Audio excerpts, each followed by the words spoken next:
각자 분주한 삶의 현장 속에서 굴하지 않고 시간과 장소를 이렇게 만들어서 예배의 자리에 나오신 여러분들을 주의 이름으로 축복합니다. 이 시간 오직 주만 바라보며 주의 부르심과 임재가 있는 예배로 나아가십시다. 먼저 우리가 찬양으로 주를 바라보면서 지난 주간 우리 각자가 살아왔던 삶을 되돌아보고 또 하나님께 감사할 것과 회개할 것들을 또 주께 아뢰면서 우리의 시선을 오직 우리를 부르신 그 주님께만 고정하며 바라보는 시간들 가지겠습니다. 찬양하며 기도하며 오직 주만 바라보겠습니다.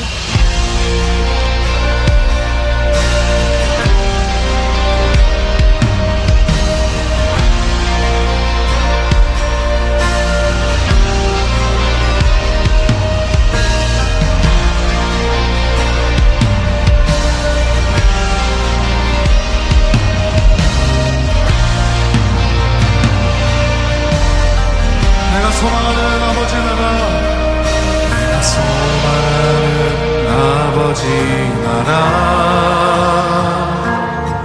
주님 오시는 그날 완성되리.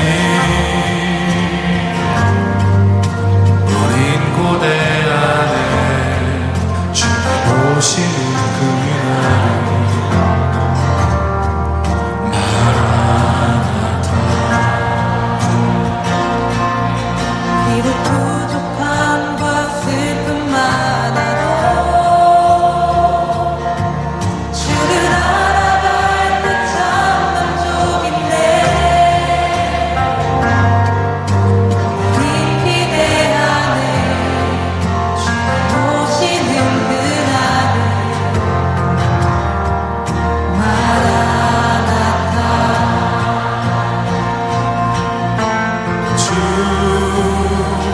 다시 오시는 그날에 우리 보게 되리. 모든 나라와 모든 열방이 주께 경배하는 그날에 주님의 뜻이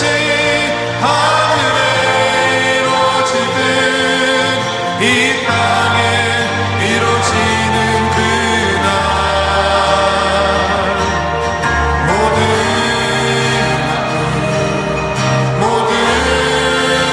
눈물 씻겨지니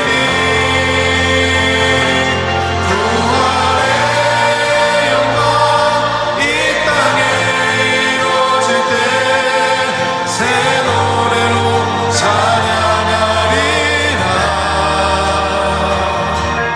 주를 나가 주를 위한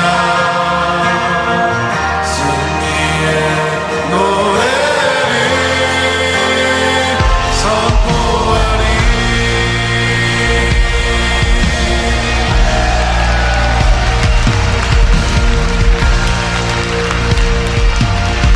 내가 소망하는 아버지 나라,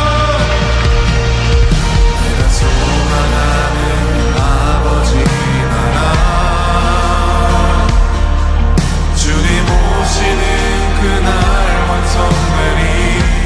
하나님, 지난 한 주간 동안 나의 길 속에 늘 동행자가 되어주시고 먼저 앞서 인도하여 주시니 감사합니다.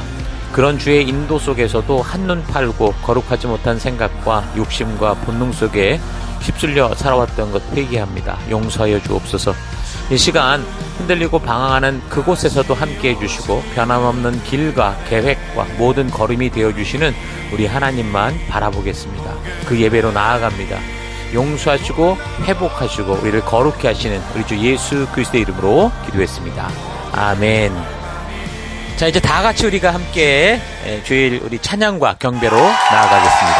할렐루야.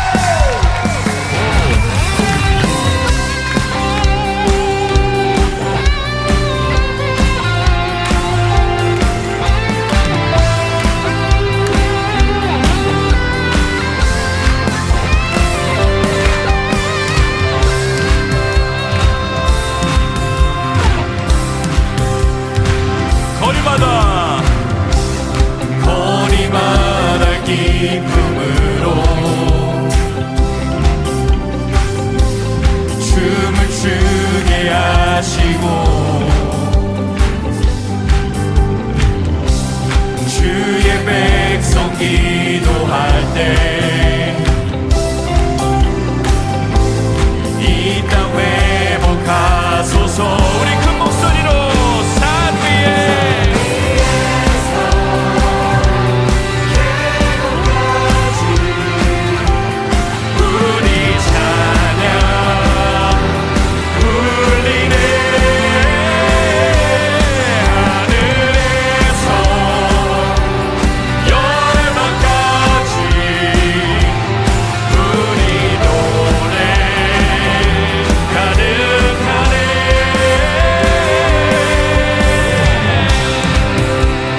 rejoice, all the earth rejoice. He wraps himself in light, and darkness tries to hide, and trembles at his voice, trembles at his voice. How great is our God? Sing with me, how great is our God, and all will see how great is our God.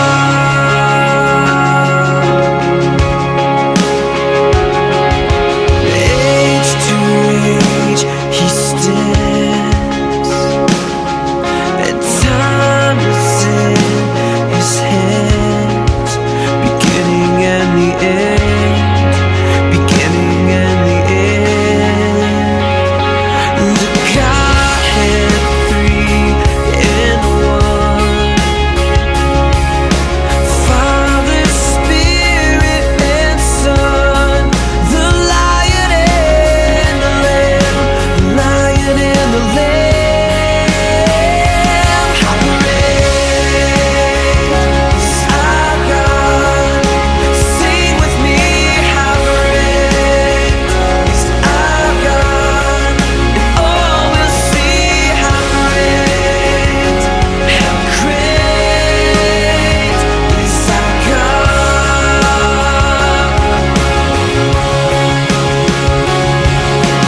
Name above all names, worthy of all praise. My heart will sing how great is our God.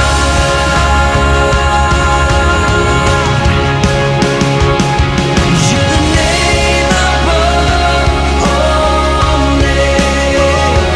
You are worthy of all praise, and my heart will sing how great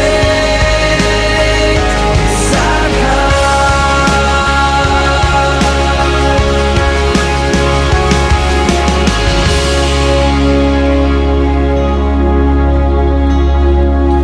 How great is our God? Sing with me, how great is our God, and all will see how great is our God.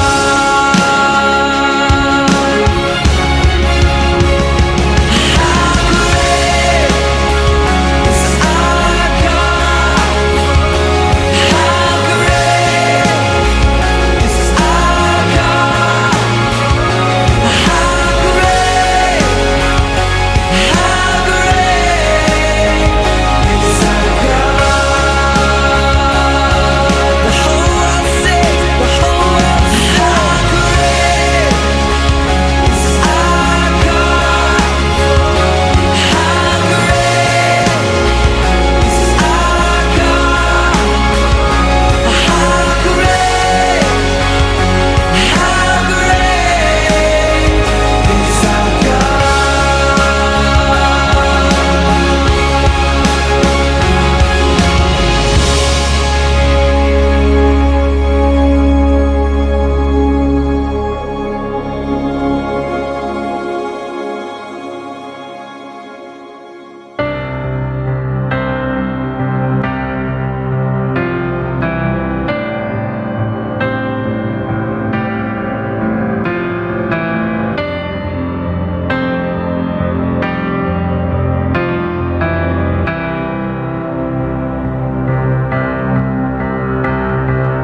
내 맘이 헛된 욕심에 갇혀 주의 선하신 뜻을 보지 못할 때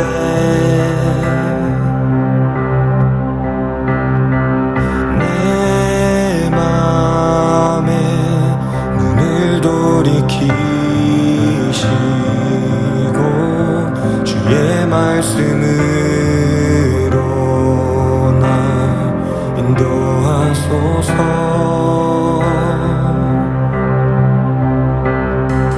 모든 두려움 버리고 주의 약속만을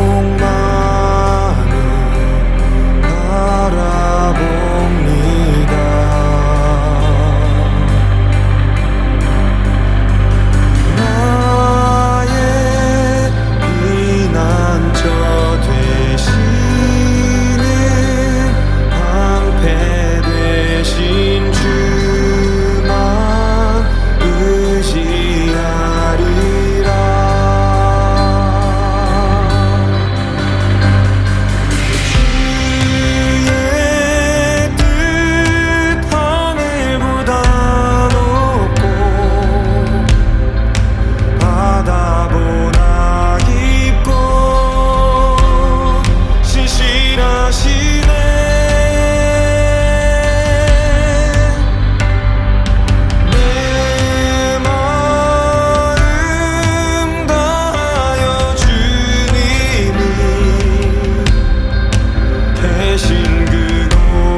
거룩하신 하나님, 주의 백성들이 주의 부르심 앞에 나옵니다. 지치고 상한 영혼들, 외롭고 곤고한 하루하루를 보내는 이들, 육신의 질병과 마음의 고통으로 지친 영혼들, 하나님 간절한 소망이 있는 영혼들을 위로하여 주시고 치료하여 주시고 거룩한 생명의 길로 인도하여 주옵소서. 각자의 예배 처소에서 주의 얼굴을 구하며 우리 주의 임재하심이 있는 예배로 서 있습니다. 우리의 예배를 받아주옵소서. 주의 거룩한 지성소에서 우리들을 오라 하실 때 예수의 피를 힘입어 겸손히 나아가는 우리가 되기 원합니다. 다 같이 사도신경을 고백하겠습니다. 나는 전능하신 아버지 하나님 천지의 창조주를 믿습니다. 나는 그의 유일하신 아들 우리 주 예수 그리스도를 믿습니다.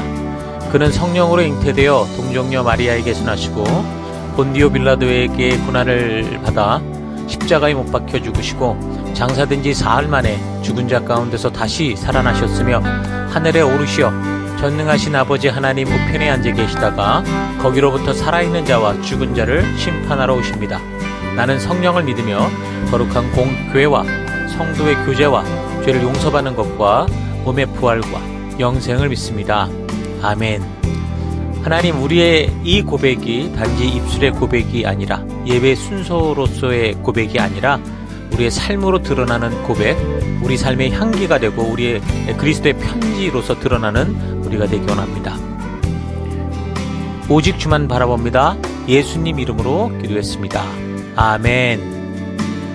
우리 주변 분들과 같이 인사하십니다. 하나님께서 당신을 사랑하십니다. 아멘.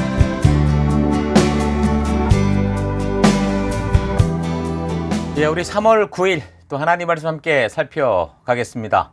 오늘 바울의 행정저 10번째 시간인데요.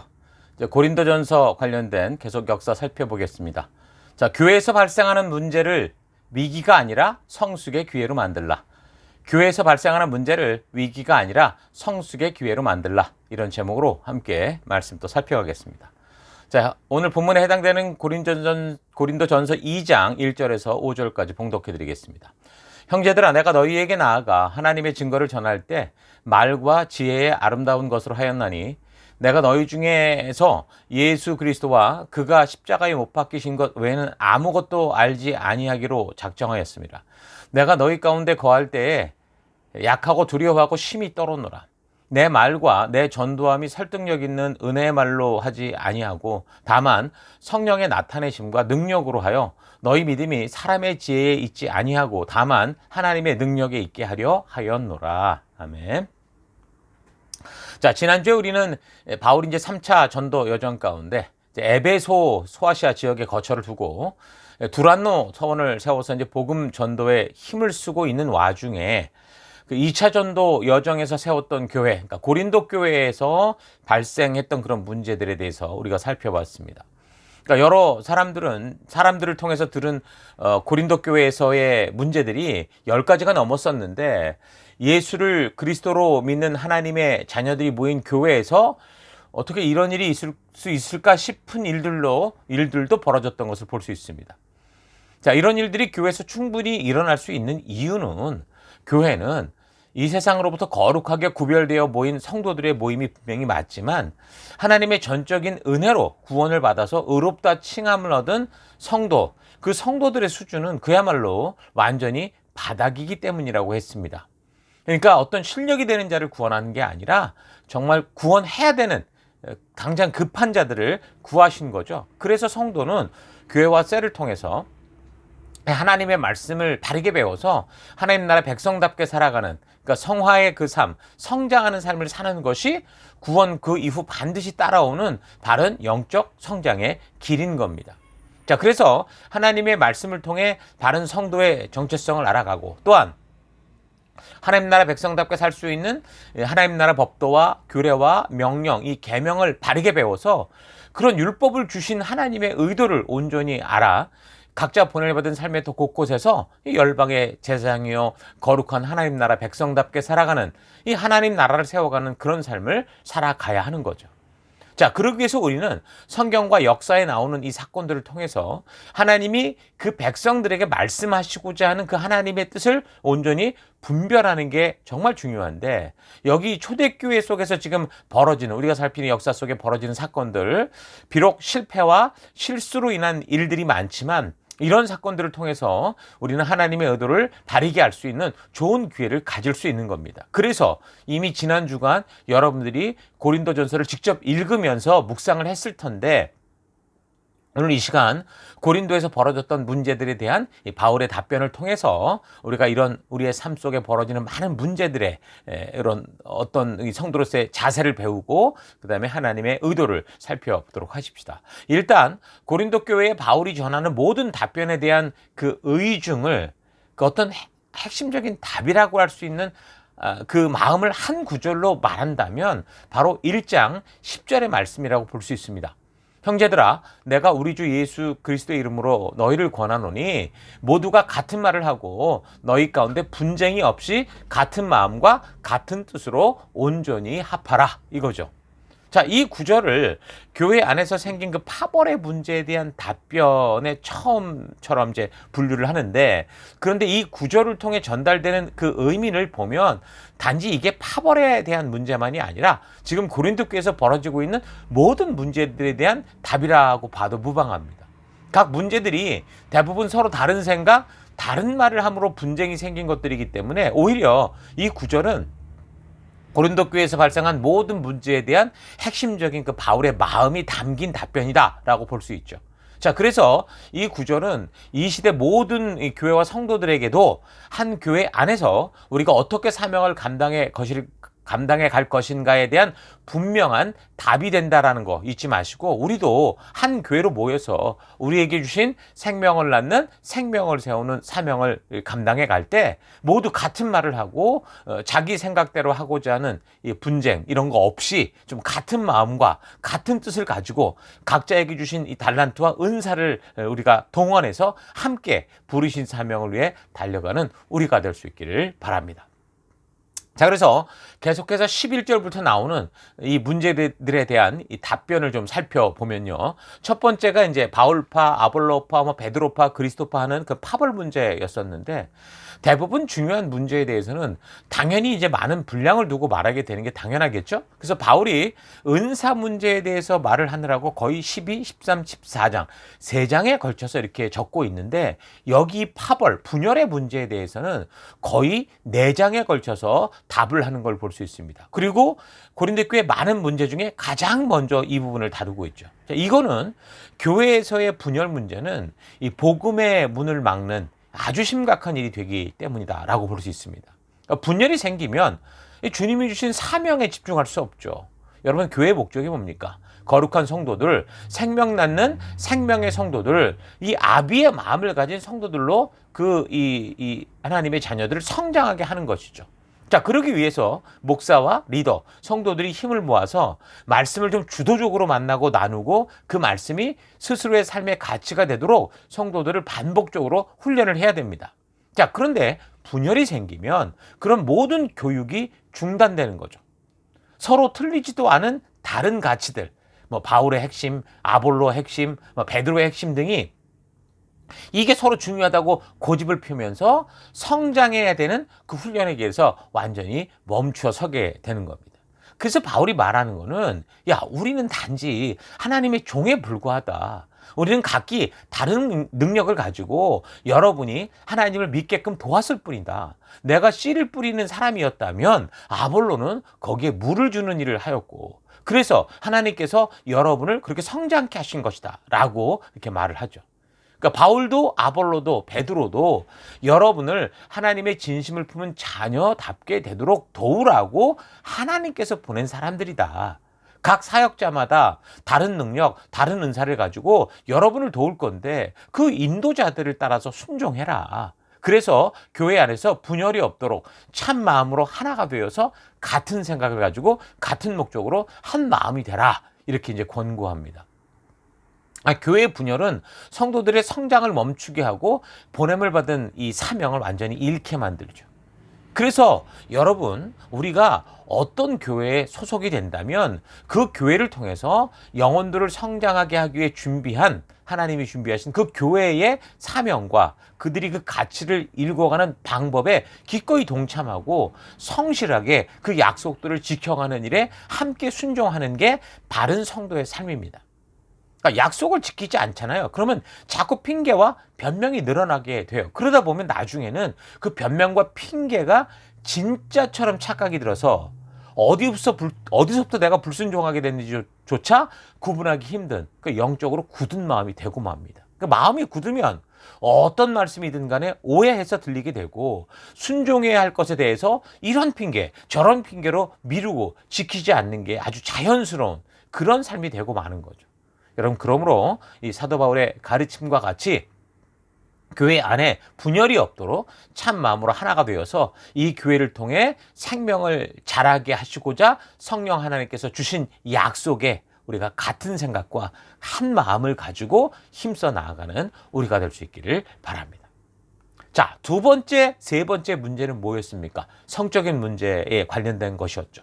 아버지의 첩과 관계를 가지는 페류나, 이게 있었다고 그랬는데 뭐라고 얘기하냐? 당장 내쫓아라.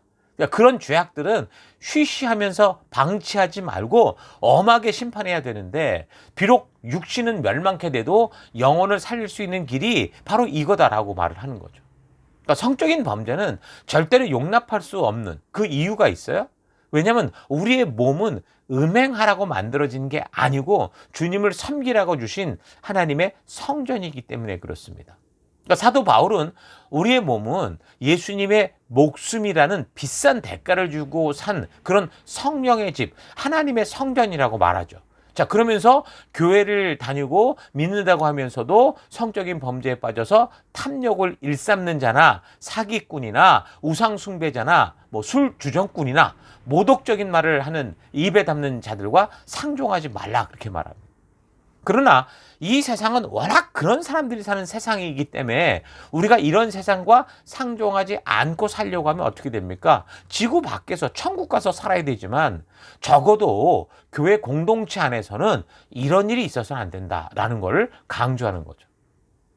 자, 그래서 이런 욕정으로 가득 찬 세상을 심판하는 것은 우리의 역할이 아니지만, 그러나 적어도 스스로 믿음의 사람이라고 말하면서 이런 죄와 타협하는 사람들에 대해서는 교회가 확실한 이 말씀의 기준으로 처리를 해서 처벌할 것 처벌하고 교회 밖으로 쫓아내서라도 죄의 감염을 끊어라 라고 말하는 겁니다. 자, 이것은 바울의 개인적인 생각이 아니에요. 하나님께서 레위기 그 18장에 보면 세상이 멸망에 이르게 하는 이 음란한 죄악된 풍속들을 하나하나 다 꼬집어 말하면서 너희 그렇게 살면 안 돼. 이집트처럼 살아서도 안 되고 가나안 땅의 백성들처럼 살아서도 안 돼. 오늘 내가 너에게 주는 나의 말을 따라 살아야 돼 라고 법도와 규례와 명령으로 아주 단호하게 금하신 거예요. 그러니까 오늘날 같이 나이가 어려도 막 너무도 쉽게 음란한 것을 접하게 되는 이런 문화 속에서, 여러분께서 믿음의 청년들은 이런 성적인 개방으로 인한 음란한 문화를 따르지 말고 정말 여러분 깨어 있어야 합니다. 이런 죄에 대해 단호해야 됩니다. 부도덕한 생활을 하면서 간음하고 여자 남자를 탐하고 동성끼리 성관계하는 자, 술주정꾼, 남을 비방하는 자들, 이런 자들은 하나님 나라를 차지할 수 없다라고 하는 이 바울의 강력한 경고를 잊지 마시고, 이 시대 속에서 죄된 것을 바르게 분별해서 세상의 욕정으로 가득 찬 문화에 감염되는 게 아니라 세상을 복음으로 변화시키는 여러분과 제가 되기를 바랍니다. 바울은 바로 그런 길로 우리를 인도해 주고 있습니다. 자, 네 번째는 성도와 성도 사이에 생겼던 그 이권 개입에 대한 송사, 재판에 관련된 거였는데, 이런 일이 교회에서 벌어진다는 거에 대해서 우리는 수치를 느끼게 된다. 도대체 교회 안에서 이런 논쟁을 해결할 만한 지혜 있는 사람이 한 사람도 없던가? 하나님이 주신 말씀의 가치로 살아가는 성도들이 서로의 이익을 위해 세상에 서로 고소하는 것 자체가 그리스도인들에게는 이미 패배인 줄 모르냐? 억울한 일을 당하거든 그냥 좀 당하고 차라리 남에게 속는 편이 주께 영광을 돌리는 일이다, 이렇게 말을 하죠. 그러니까 성도라면 서로의 다툼을 이기기 위해서 세상 재판에 소송하기 전에 성경의 가르침을 따라 자신을 희생하고 양보할 수 있어야 된다라는 겁니다. 물론 쉽지 않은 일이지만 적어도 뭐 자존심 때문에 그런다던가 또는 지고는 못 사는 성격이라던가 이런 이유들로 인해서 자기가 느껴지는 감정을 따라 행동하는 것은 참으로 성도답지 못한 삶이다라는 걸 알게 합니다. 그러나 우리가 죄인 되었을 때에 먼저 예수님의 사랑과 희생으로 생명을 얻은 자다라는 이 사실을 잊지 말고 위기의 순간에 한 번 더 생각하고 감정에 휘둘리는 삶이 아니라 말씀의 가치를 기꺼이 따라가는 그런 삶으로 나아가자는 거죠. 성도는 그래서 뭔가를 받기 위한 삶, 특혜를 바라는 삶, 하나님이 나를 특별하게 생각해주는 그런 삶이 아니라 아예 처음부터 돈 벌어서 남 돕는 인생, 공부해서 남 주는 인생, 거짓된 1등보다 정직한 2등이 되기를 기꺼이 선택하는 그런 삶을 살아가는 그런 성도의 태도를 가져야 되는 겁니다. 그래서 바울은 이렇게 교회 안에서 성도를 속이고 불의한 재판을 하는 삶을 사는 것에 대해서 하나님 나라를 상속받지 못할 것이라는 이 말을 반복해요. 그러면서 하나님 나라의 가치를 따라 살아가는 하나님 나라 백성다운 성도가 될 것을 권고하죠. 자, 그리고 다섯 번째는 결혼에 관련된 문제였습니다. 여기에 대한 바울의 답변은 음란의 유혹에 빠질 수 있으니 결혼을 하고 서로 거룩한 가정을 이루어 가라고 이렇게 7장 2절 얘기를 하죠. 그러니까 예수를 알기 전 이루었던 그 가정을 바르게 좀 지키고 믿지 않은 사람과 그 가정을 이뤘다면 전도의 기회로 삼아라. 그렇게 얘기를 합니다. 자, 그러니까 예수 믿기 전에 벌어진 어떤 상황이든 이제 그 모든 것을 하나님 말씀의 가치대로 바르게 세워가는 이런 삶을 살아가라고 얘기를 하는 거죠. 그러니까 과거에 연연하고 이미 벌어진 일에 절망하는 게 아니라 이 상태에서 지금 바른 가치를 따라 돌이켜서고 나아가고 깎고 다듬어라 라고 말하는 겁니다. 그리고 아직 결혼하지 않은 사람들은 재림의 날이 가까우니까 홀로 사명에 집중하는 게 어떠냐 그렇게 얘기를 하죠. 우리 기준 사명의 길이 있는데 여기저기 자꾸 관심 뺏겨서 그 사명의 길을 걷는 것을 방해받지 말아라 라고 하는 거죠. 이미 이제 이 세상의 마지막도 얼마 되지 않았으니까 그때는 그 시대에 한 예수님이 올 거라고 믿고 있었기 때문에 이런 사도 바울의 개인적인 사견을 또 얘기를 합니다. 자, 그러니까 결혼에 대한 문제는 재림의 날이 가까웠으니 주님 주신 사명에 집중하는 게 좋다라는 건데, 그래서 이제 결혼을 하려면 반드시 함께 부르심의 길을 걸을 수 있는 그런 그리스도인과 결혼을 해라. 함께 부르심을 아는 자들과 결혼을 하고 무엇보다 결혼을 하든 하지 않든 하나님께서 부르신 우리의 부르심의 길, 증인된 길을 걸어가라 라고 얘기를 해요.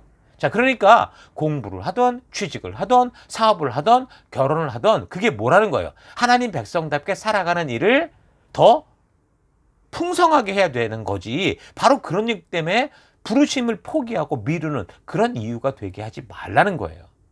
우리는 교회에서 이 종교적인 행위보다 말씀에 입각해서 교회당보다 삶의 현장에서 말씀의 가치를 따라 살아가게 하는 이 성경적 원리를 추구하고 있는데, 그렇다고 해서 세상에서의 역할만 중요하다라고 말하는 건 아닙니다. 어떤 사람은 성경의 가치를 따라 삶의 현장에서 살아가는 가치가 중요하다 이렇게 말을 해주니까 예배로 모이고 셀로 모이는 모임들에 대해서까지 그냥 너무 자유롭게 생각하는, 아무렇지도 않게 생각하는 거, 안 모여도 되고 항상 우선순위에서 뒤로 빼버리는, 그러니까 자기 삶의 편리를 위해서 말씀의 가치를 왜곡하는 일들이 발생하기도 하는데, 여러분 그런 일들이 없기 바랍니다. 우선순위를 잘 분별하시기 바랍니다. 우리가 하나님 나라 백성으로서의 증인된 삶이 주된 모든 삶의 목적이고 존재의 이유라는 거 잊지 마시고, 그래서 이 세상 곳곳에서 살아가는 거는 내가 어떤 일을 하든 그 사명을, 그 부르심을, 그 증인된 삶을 감당하기 위해 마치 바울이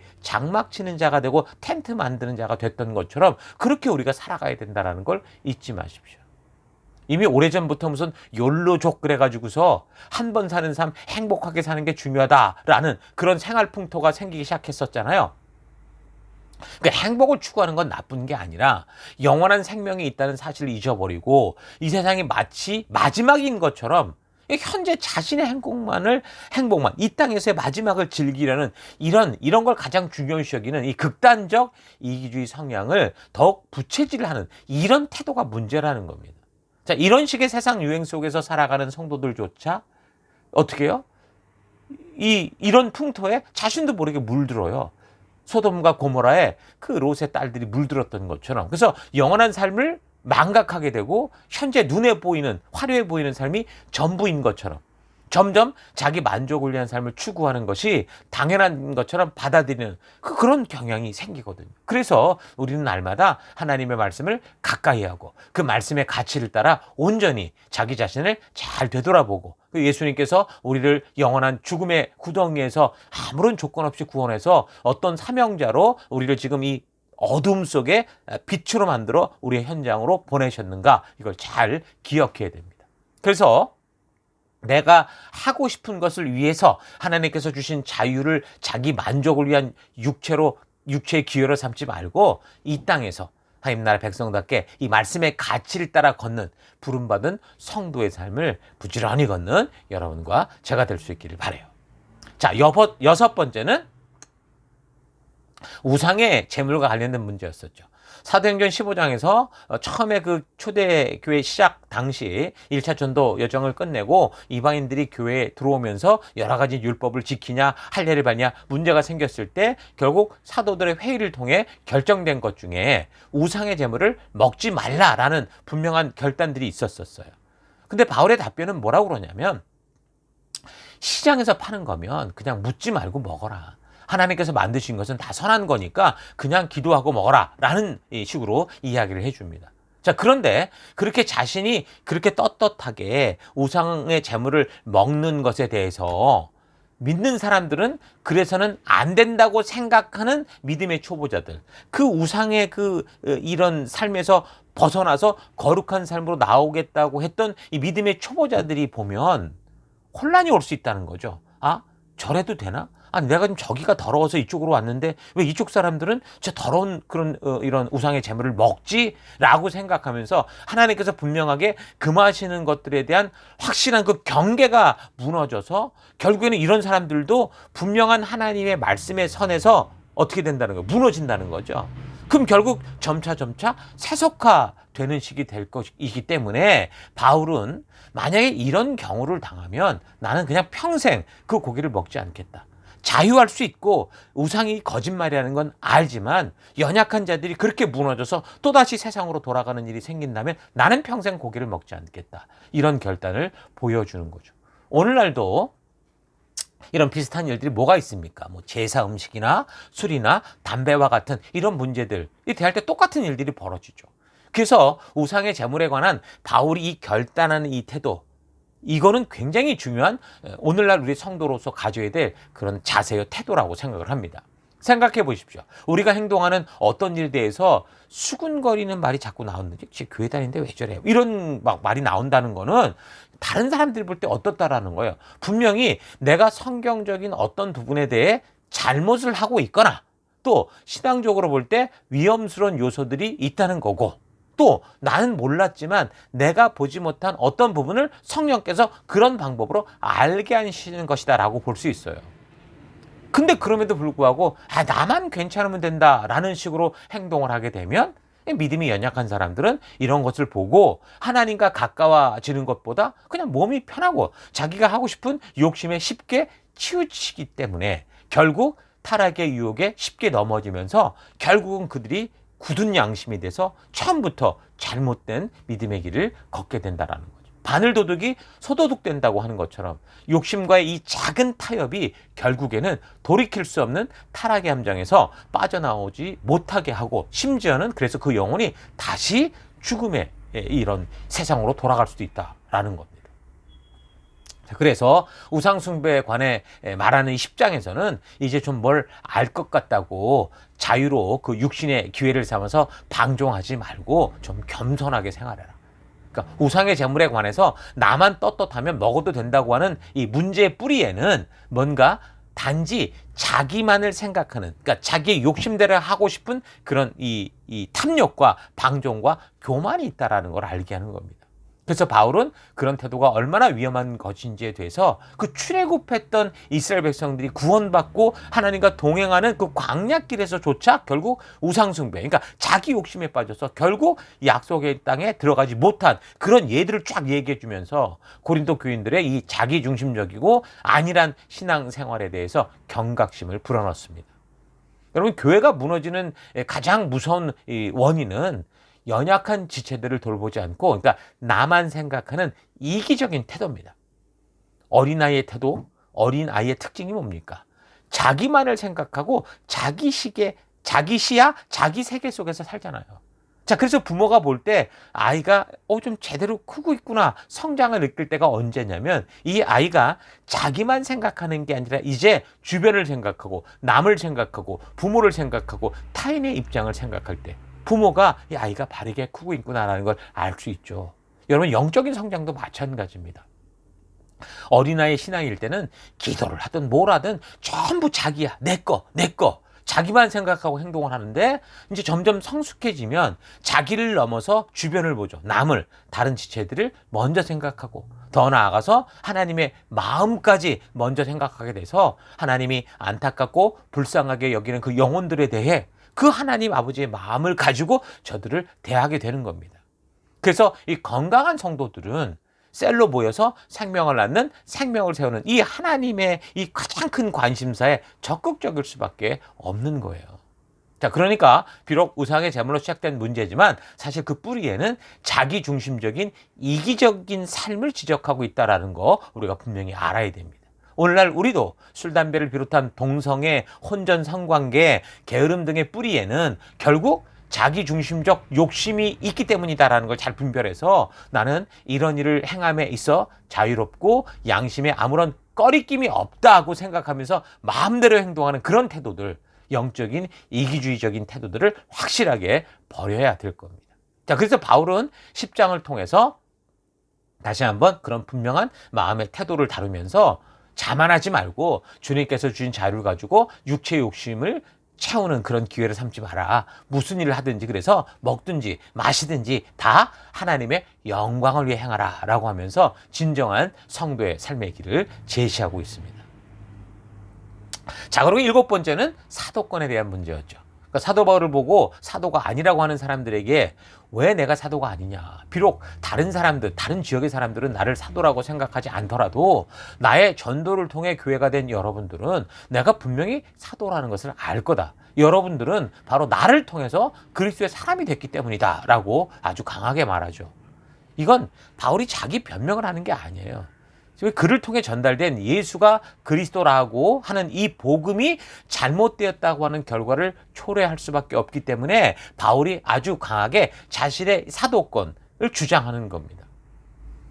어떤 사람이 말하는 주장이 틀린 것보다 그 사람이 틀리고 그게 잘못된 사람이다라게 이게 증거가 되면 그 사람이 말한 모든 것, 그 사람이 행한 모든 게 거짓말이 되고 말이죠. 자, 그래서 사탄이 목사와 리더들을 공격합니다. 한 교회에서 한 목사를 넘어뜨리면 교회 전체를 무너뜨리는 거예요. 리더가 넘어지면 그 교회는 쉽게 다 무너지고 분열됩니다. 이미 우리 사회 속에서 이런 일들이 지금 비일비재에 벌어지고 있는 것 우리가 정말 많이 목격하고 있죠. 그래서 교회와 성도는 리더를 함께 지켜가는 삶을 살아야 되는데, 그렇다고 리더, 목사가 이끄는 대로 아무 생각 없이 쫓아가라, 이걸 말하는 게 아닙니다. 목사든 성도든 서로 약속한 비전과 목적을 향해 바르게 가고 있는지 서로 바른 길을 알려주고 격려하고 돕는 공동체가 돼야 된다는 거죠.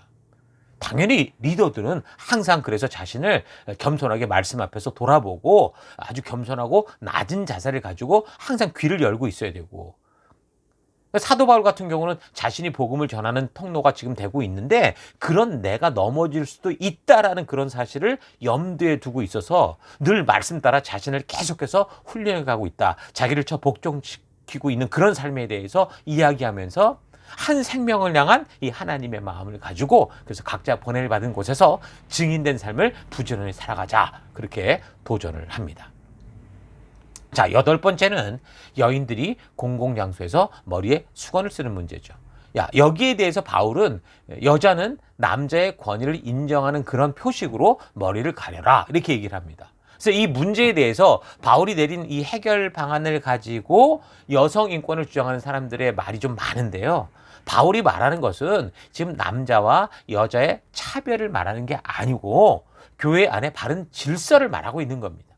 여자들이 기도나 예언을 할 때, 말씀을 전할 때 머리에 수건을 쓰냐 아니냐에 대해서 이야기가 나오고 문제가 되었다라는 것은 그럼 요거만 봐도 지금 여자들도 이미 교회 안에서 존중받고 있다는 거죠. 기도할 수 있고 말씀을 나누는 일들을 할 수 있었다라는 겁니다. 자, 그렇다면 이거는 지금 사도 바울이 말하는 이 문제는 여성 차별의 문제가 아니고 그런 교회와 성도의 역할을 감당할 때 바르게 복음과 진리가 전해지는 것을 방해가 되지 않도록 그렇게 지금 그 방법을 제시하고 있는 걸 볼 수 있습니다. 그것이 바로 여성들이 예배 때 수건을 써야 한다라는 것이었는데 여자들이 수건을 쓰는 것은 관습의 문제지 뭐 교리적이나 신학적으로 틀렸다는 게 아닙니다.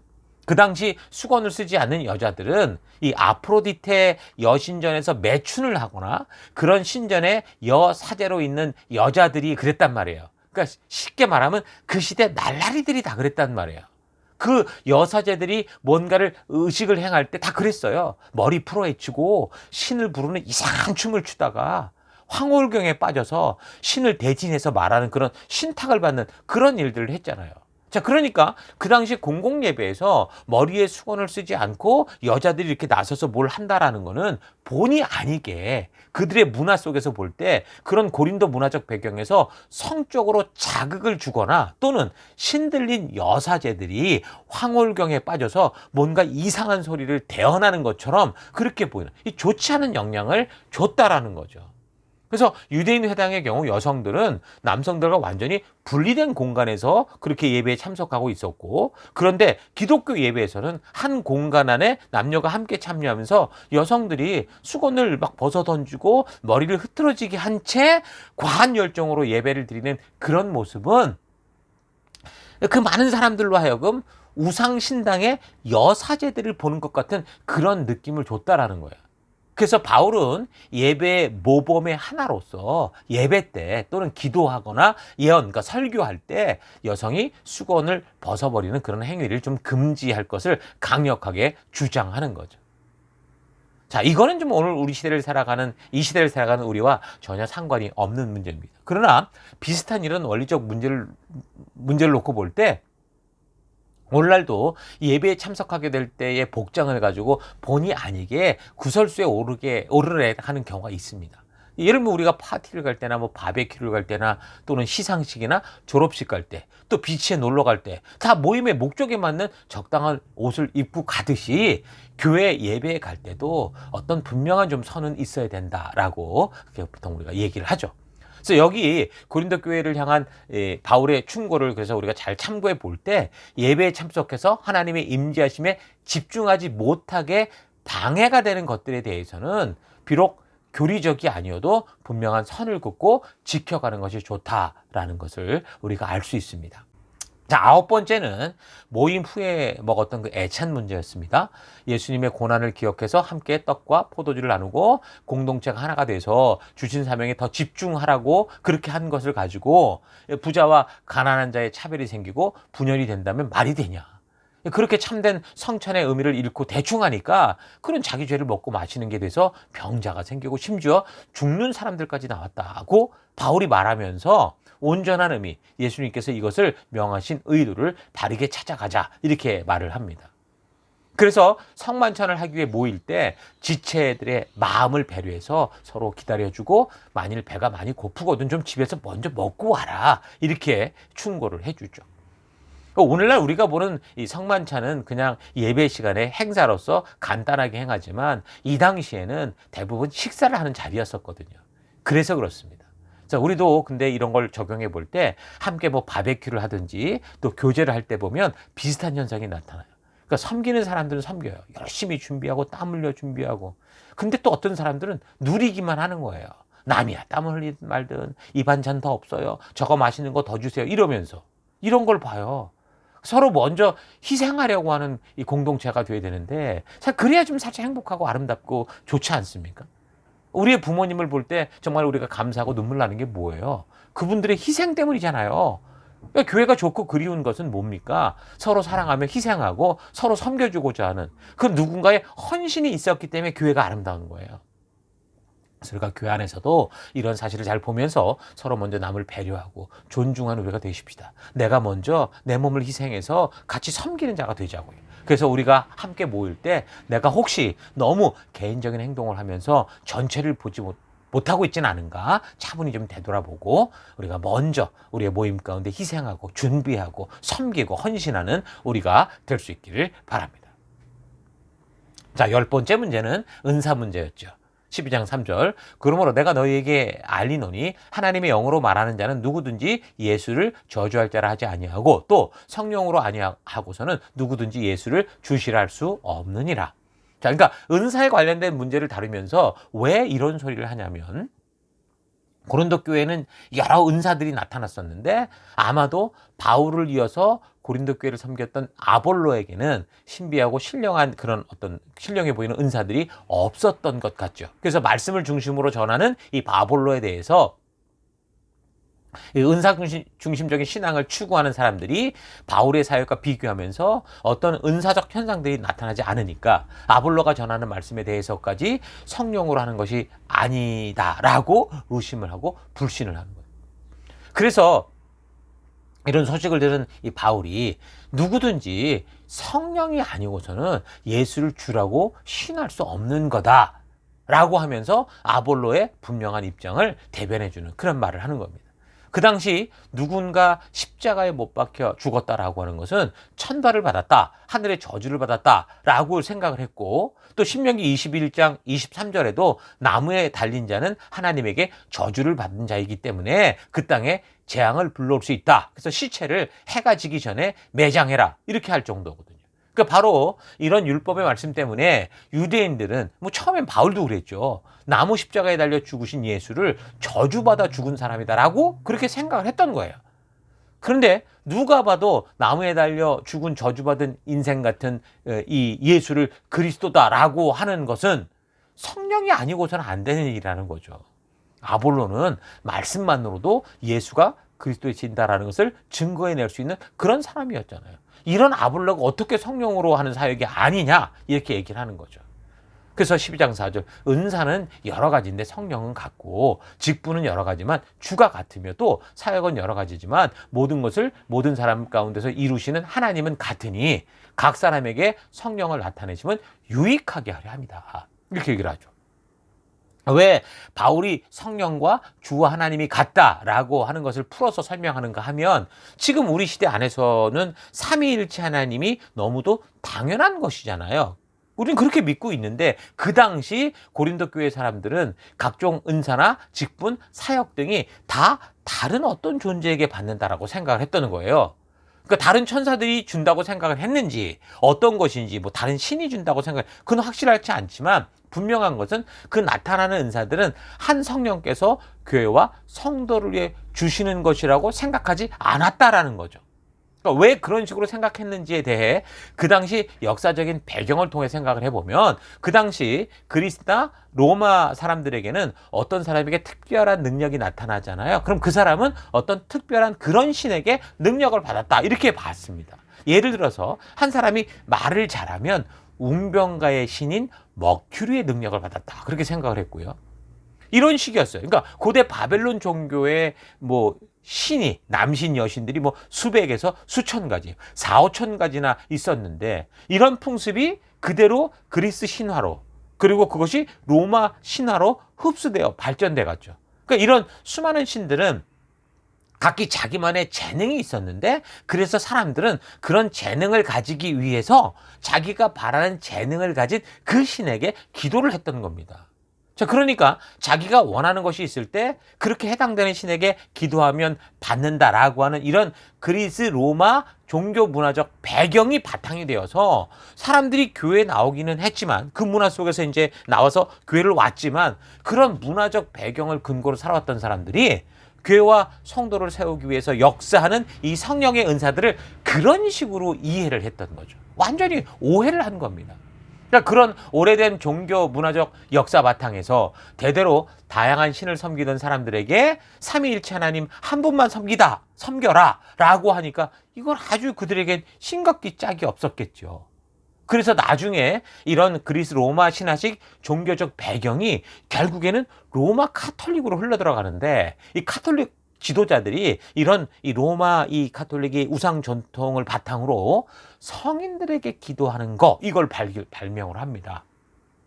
그래서 수호 성인 이런 개념에 주보라고 하는데 그런 개념인데, 성 토마스는 건축 관련된, 또 성 아폴로니아는 치과 관련된 일, 또 성 야고보는 약사, 성 마태는 은행 관련, 이런 식으로 성인들의 이름이 비슷하거나 또는 생전의 직업과 그걸 맞춰서 축제일까지 만들어서 그 축제를 지키면서 자기들도 그런 재능을 달라고 그런 성자들에게 기원하고 축원을 하는 걸 만들어냈어요.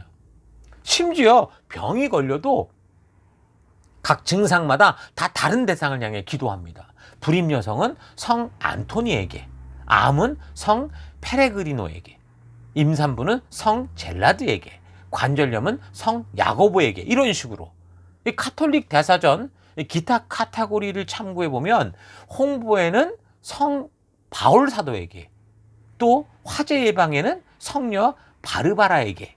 아니, 화재를 예방하려면 소화기를 준비해야지 왜 이런 기도를 하겠는지 모르겠는데, 아무튼 카톨릭 신자들은 모든 문제를 하나님께만 기도하는 게 아니고요, 문제의 사안에 따라서 혹은 직업과 직책에 따라서 기도하는 대상이 다른 이교도의 풍습을 그대로 흉내내고 있는 겁니다. 자기들은 성인들에게 기도하는 게 아니고 성인이 이미 하나님께 가 있으니 하나님께 나를 대신해서 그렇게 기도하는 거다. 마리아를 향한 기도도 결국 그거다. 그렇게 말하는데 결국 그럼 뭡니까 이게? 그런 부탁을 위해서 행하는 게 결국 죽은 자들에게 기도하는 거 아닙니까?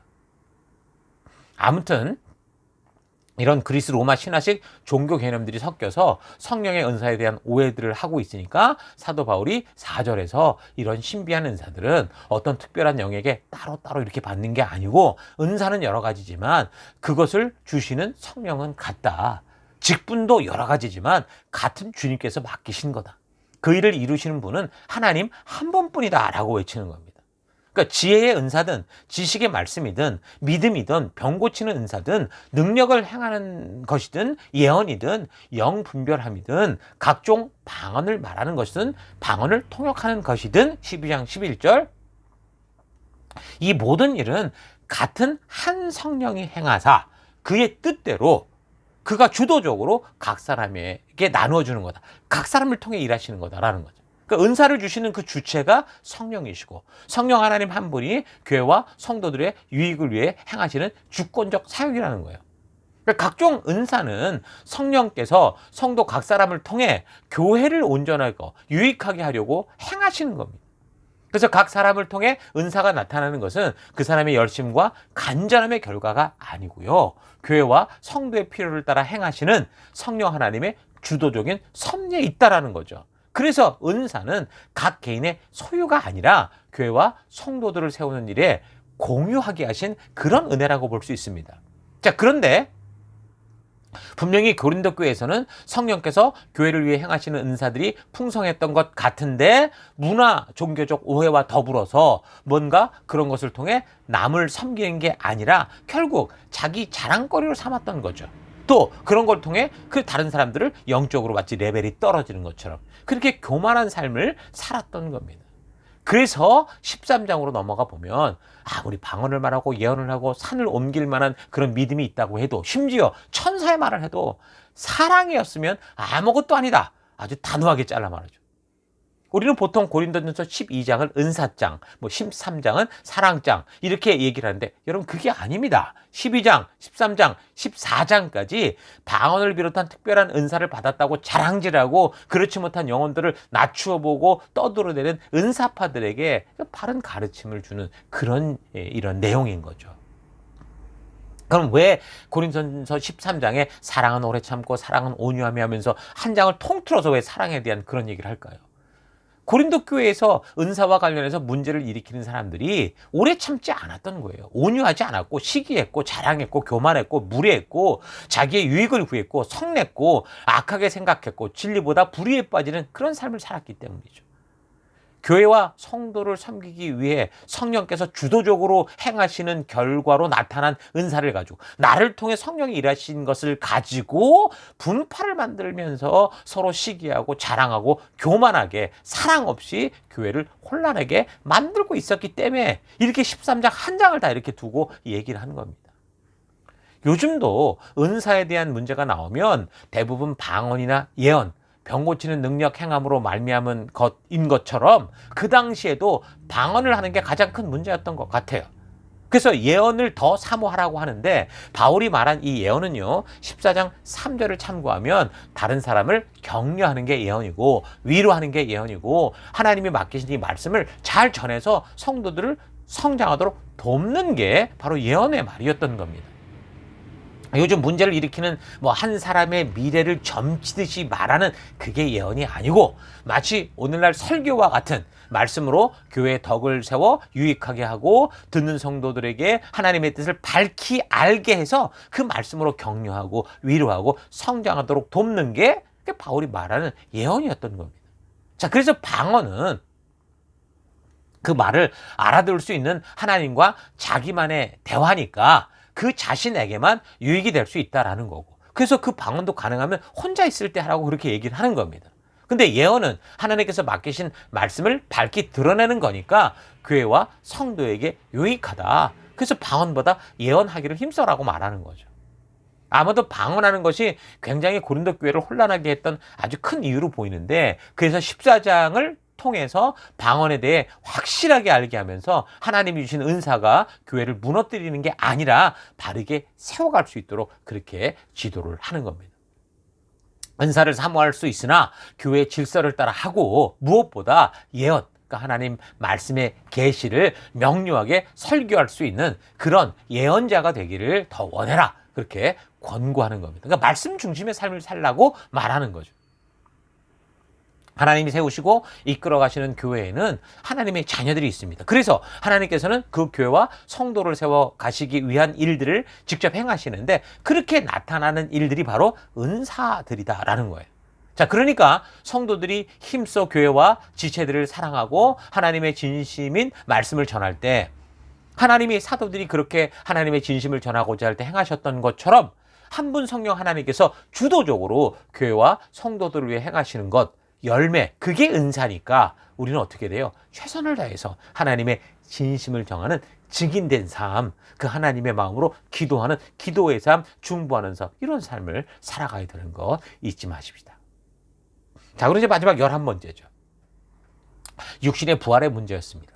자, 그리스 철학에서 해결한 죽음의 의미는 육체로부터 탈출이고 영혼이 자유롭게 되는 거다라는 거였는데 그렇지 않다. 반드시 육체의 부활도 있을 거다라고 하면서 바로 그 증거가 예수님이신 것을 말하죠. 예수님의 무덤이 빈 무덤이었고 그 몸이 부활한 것을 제자들도 다 보았고 게바에게 나타내니까 베드로에게도 나타나신 후에 12제자에게 나타나셨었고 또 한 번은 500명이 넘는 그리스도인 형제들에게도 나타나셨는데 그들 가운데 지금 죽지 않은 사람도 죽은 사람 몇 명을 빼고 대부분 아직도 살아있다라고 얘기를 합니다. 그래서 또한 후에 예수의 형제 야고보에게도 나타나셨고 그리고 맨 마지막으로 너희처럼 죽은 몸의 부활을 절대 믿지 않고 핍박을 일삼던 나 팔싹둥이 같은 나에게도 나타나셨다.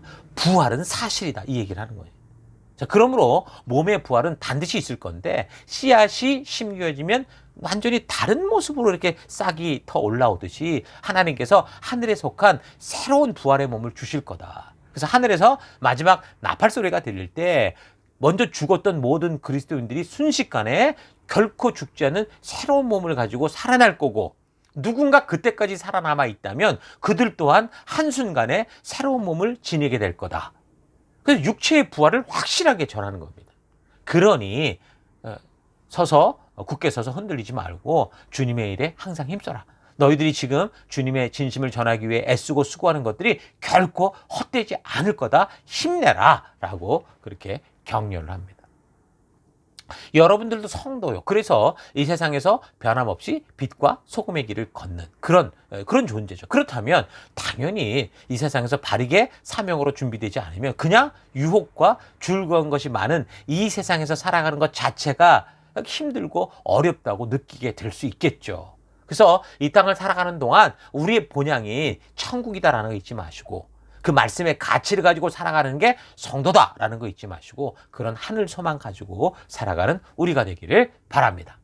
자, 이렇게 고린도 교회에서 발생했던 복잡한 문제들과 또 그에 대한 답변들을 살폈는데 지금 말씀드린 이 정도면 여러분들이 고린도 교회에서 발생한 문제들을 통해서 우리가 지금 성도로서 어떻게 이런 일을 대처하고 또 바른 길을 걸어갈 수 있을까 좀 충분히 이해할 수 있게 될 겁니다. 자, 지난 주간에는 문제에 대해서만 살피면서 이미 여러분들이 그 본문을 읽었기 때문에 이번 주간 또 다시 반복적인 것을 살피는 것 같을 것 같아 보이지만 아주 중요한 부분이기 때문에 다시 여러분들이 곱씹으면서 본문을 읽어가면 현재 우리 시대 교회들 속에 충분히 나타날 수 있는 이 문제들 속에서 어떻게 하나님의 의도를 따라 우리가 바르게 믿음의 길을 걸을 수 있는지를 발견할 수 있을 것이고 또 셀 속에서 함께 나누면서 보다 건강한 교회와 성도가 되는 우리가 될 수 있는 귀한 기회가 될 겁니다. 그런 우리가 되어 날려가 나가십시다. 자, 이렇게 바울이 애정을 가지고 고린도 교회에 이런 편지를 보냈는데 자, 그런데 바울이 이런 편지를 받은 고린도 교회에서 문제를 일으키는 사람들이 이 바른 자세로 회개를 한 게 아니고요. 오히려 바울을 비난하고 중상하기까지 하면서 여러 가지 흉을 보고 조롱하는 그런 상황으로 이제 흘러가게 됩니다. 자, 그러면서 또 비슷한 시기에 이전에 세웠던 그 갈라디아 지역, 갈라디아 교회들에서도 문제가 일어난 그런 소식을 듣게 되는데 그래서 다음 주에는 우리가 이 갈라디아 교회를 향해 생겼던 이 문제들을 해결하는 이 말씀들을 나누어 갈 수 있도록 하겠습니다. 예, 오늘 들은 말씀을 다시 한번 잘 우리 묵상하며 잠시 기도하도록 하겠습니다. 묵상하겠습니다. 예, 오늘 우리가 이제 고린도 또 전서의 말씀을 통해 그 교회에 생겼던 그 문제들을 또 대처하는 그런 사울의 말씀을 살폈는데 여러분 사람이 사는 곳에는 항상 여러 가지 이유들로 문제가 발생합니다. 자, 그렇다면 사람이 모인 교회도 마찬가지겠죠. 또 교회는 제대로 된 사람이 모이는 게 아니고 제대로 되어 가야 하는 사람들이 모인 게 교회잖아요. 오죽 문제가 많겠습니까? 그 문제를 두려워하지 마시고 그래서 그 문제들을 통해 바른 영적인 안목을 배우고 하나님의 뜻을 알고 또 성도의 관계가 더 돈독해질 수 있도록 바른 성도로서의 마음 태도와 삶의 자세들을 배워가며 성장의 기회로 삼아야 됩니다. 우상의 재물을 먹는 문제, 예배 때 수건을 썼던 문제에 대한 바울의 대답처럼 내 생각이 옳다고 해서 내 방식대로 살아가는 거 이거 주장하지 말고 연약한 지체들 예수님의 생명으로 산 이 귀한 영혼들이 나를 통해서 온전한 하나님의 사랑을 배우고 닮아갈 수 있도록 절제하고 다른 사람을 먼저 생각할 수 있는 그런 온전한 사랑의 통로가 되어야 되는 겁니다. 은사는 성령께서 교회와 성도를 세우기 위해 믿음의 백성들을 통해 일하시는 성령의 주권적인 사역이라고 그랬죠. 그래서 은사를 사모하라는 것은 성령께서 나를 통해 교회의 덕을 세우고 성도들을 격려하는 사역의 도구가 되라는 겁니다. 그래서 한 영혼을 건강하게 세우기 위한 열정을 가지고 살아가라는 거죠. 그래서 무엇보다 우리가 하나님으로 말미암아 예수 그리스도의 생명을 주시는 이 사랑을 먼저 받은 것처럼 우리도 뭘 하든지 이런 사랑의 마음으로 하나님의 살아계심을 드러낼 수 있는 그런 삶, 먼저 섬기는 삶을 살아가십니다. 그래서 더 이상 방언이나 예언 같은 어떤 은사들로 인해 혼란에 빠지는 게 아니라 우리가 방언을 받았던 예언을 받았던 어떤 것이든 다 우리를 통해서 그 은사를 하나님이 충분히 사용할 수 있도록 교회를 세워가는 우리가 될 것을 결단하는 우리가 될 수 있으면 좋겠습니다. 자, 이 시간 그래서 우리가 그런 결단과 드는 말씀을 가지고 우리가 함께 기도하기 원하는 것은 첫째, 하나님, 내 욕심을 버리지 못해서 교회 안에서 나누이고 공동체에 분열을 주었던 그런 삶을 회개합니다. 용서하여 주옵소서. 성령께서 하나 되게 하신 이 교회를 힘써 지켜가는 내가 되기 원합니다. 기도하시고 두 번째, 하나님의 말씀이 삶의 기준이 된 성도로서 내 생각대로 살며 내 뜻대로 내 스스로 떳떳하다고 자유롭다고 했던 이기심 용서하여 주옵소서. 내 생각, 내 욕심이 아니라 주의 뜻을 따라 살아가는 내가 되기 원합니다. 기도하시고 또 세 번째, 주님이 주신 것은 다 좋은 것인데 은사를 오해하고 잘못 사용하거나 아예 사모하지도 않는 영적인 게으름 속에 살았던 것 회개합니다. 주님의 교회에 덕을 세우고 성도를 격려하고 바르게 하는 성령의 은사를 통해서 온전히 교회와 성도를 건강하게 하는 주님의 도구 되기 원합니다. 우리 다 같이 함께 기도하며 나아가십니다. 기도하겠습니다.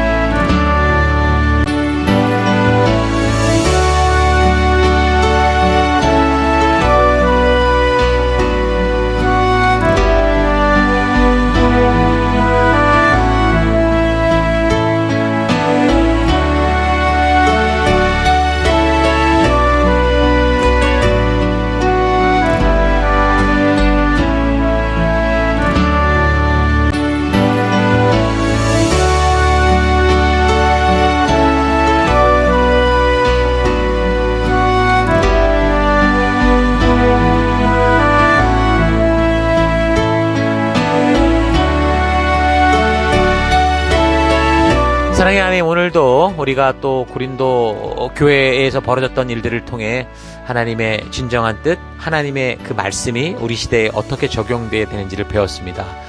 내 욕심을 버리지 못해서 그동안 교회에서 나누이는 행동을 하고 공동체 자꾸 분열을 주었던 이런 이 죄악들을 용서해 주옵소서.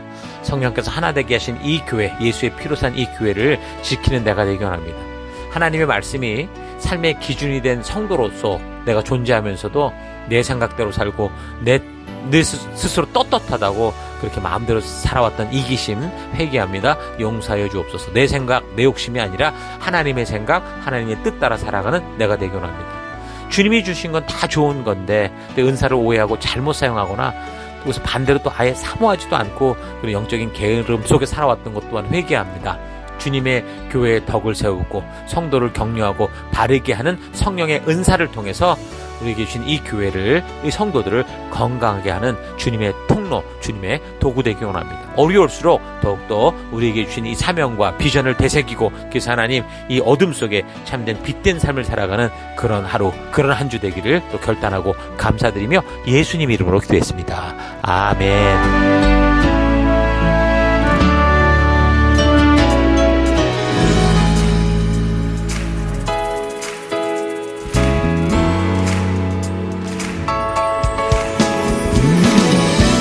(3월 9일) 교회 소식을 함께 나누겠습니다. 이번 주는 2025년 셀위크 6번째 주간입니다. 우리 교회는 셀 모임을 통해 생명 낳는 생명을 세우는 사명을 감당하고 있습니다.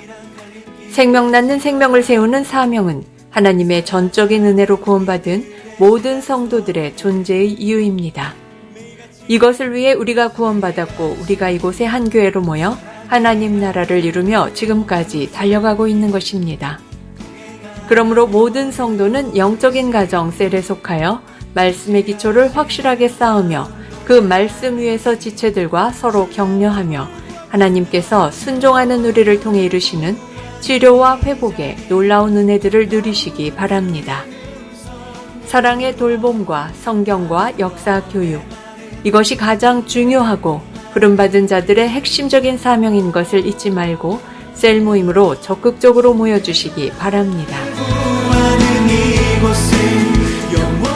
3월 둘째 주인데요. 매월 두 번째 주간 저희 교회가 집중하는 사역 포인트는 생명을 낳는 생명을 한 사람씩 세우는 것입니다.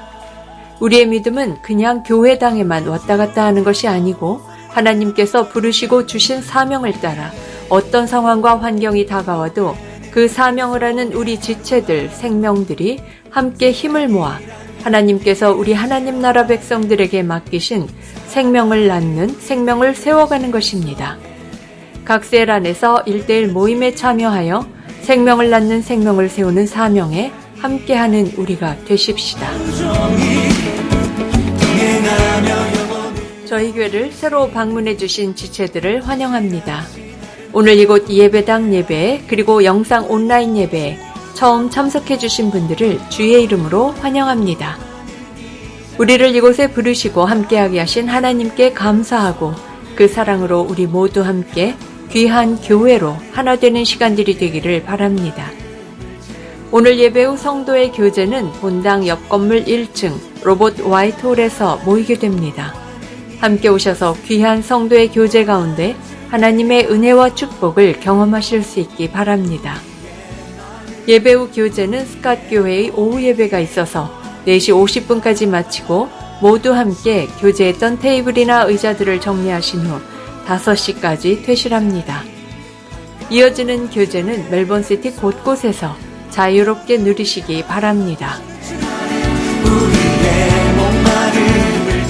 다음 주일 예배 계속해서 스캇처치 예배당에서 예배 드립니다.